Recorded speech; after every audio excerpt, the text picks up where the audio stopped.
সবচেয়ে বড় ধর্মীয় উৎসব আজকের এই রথযাত্রা। দর্শক, এই মুহূর্তে আমি অবস্থান করছি চট্টগ্রাম নগরের গুলপাহাড় মোড়ে।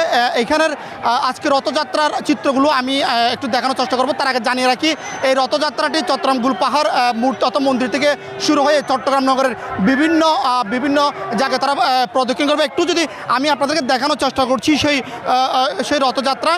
এখানে আসলে প্রায় আমাদেরকে জানিয়েছেন আজকে এই রথযাত্রায় প্রায় 20,000 মানুষ অংশগ্রহণ করবে বলে আমাদেরকে এই রথযাত্রার কর্তৃপক্ষ আমাদেরকে জানিয়েছেন।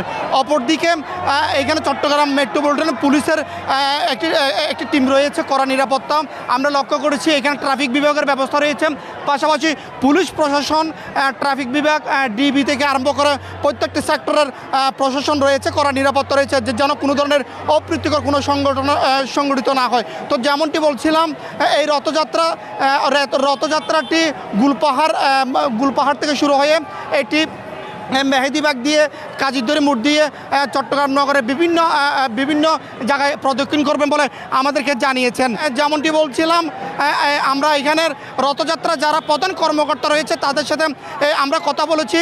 তারা আমাদেরকে জানিয়েছেন এই রথযাত্রায় প্রায় 20,000 মানুষ অংশগ্রহণ করবে বলে আমাদেরকে এই রথযাত্রা যারা আয়োজক রয়েছেন তারা আমাদেরকে জানিয়েছেন।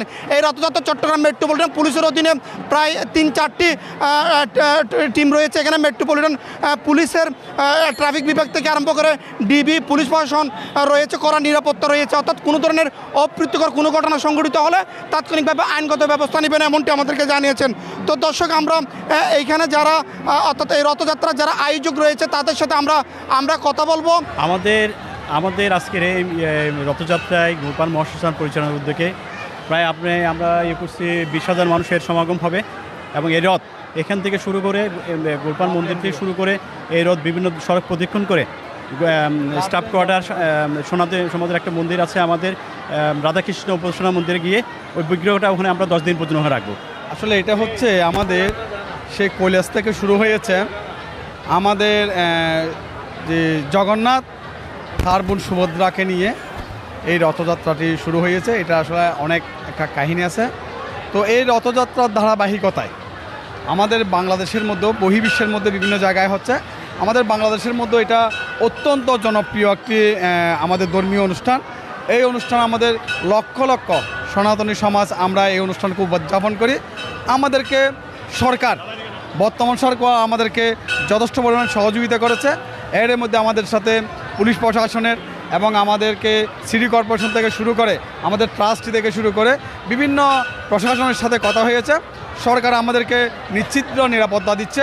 তো আমরা অত্যন্ত খুশি। আমরা আশা রাখব আমাদের এই বাংলাদেশের মধ্যে যে সাম্প্রদায়িক যে একটা সম্প্রীতি রয়েছে, এই আমাদের রথযাত্রার মাধ্যমে এই সম্প্রীতিটা বজায় রাখবে। এবং আমরা এটাও আশা রাখব যে গতকাল আমাদের বাংলাদেশের মধ্যে যে কিলকেতের মধ্যে যে মন্দিরটি উচ্ছেদ করা হয়েছে, আমরা সরকারকে আমাদের পক্ষ থেকে অনুরোধ জানাব, বাংলাদেশের মধ্যে বিভিন্ন জায়গায় হাজার হাজার একর জায়গা খালি রয়েছে। আমাদের ছোট্ট এই সম্প্রীতির দেশে একটি মন্দিরের জন্য এটা একটা বড় জায়গা না।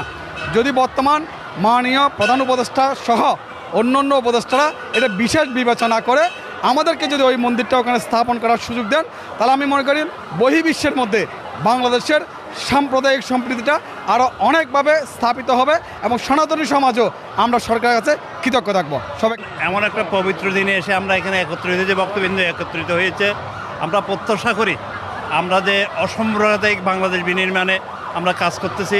আমাদের চাওয়া বাবা হচ্ছে সমমর্যাদা, সম অধিকার, যাতে যাতে মানবাধিকার লঙ্ঘন না হয়। আজকের এই রথযাত্রা থেকে শিক্ষা নিয়ে আমরা আগামী দিনের ভবিষ্যৎ করতে চাচ্ছি।